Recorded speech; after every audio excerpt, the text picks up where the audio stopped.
Today marks 57 years since the March on Washington, when thousands marched for civil justice and watched Dr. Martin Luther King Jr. deliver his historic "I Have a Dream" speech. More than a half-century later, thousands will march again. Hundreds of New Yorkers packed buses bound for Washington, D.C. early this morning to participate in today's rally and march against police brutality.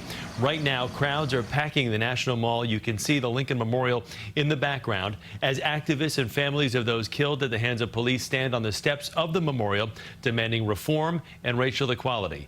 CBS 2's Deborah Alfarone has more.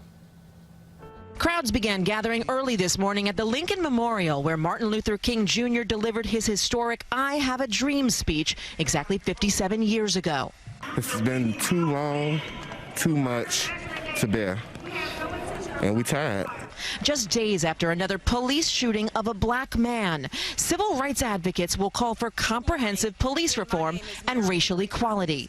And to say once and for all, get your knee off our necks. Speakers will highlight the ideals presented by Reverend King more than 5 decades ago. We make freedom ring by demanding respect, justice, and fairness for ourselves, our families, and our communities until black lives truly matter. To keep people safe and healthy during the pandemic, everyone is required to wear a face mask, and also the organizers are trying to keep everyone socially distant.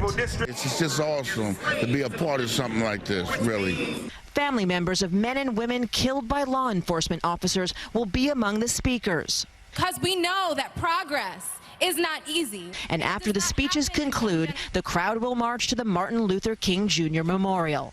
Deborah Alfarone, CBS News, Washington.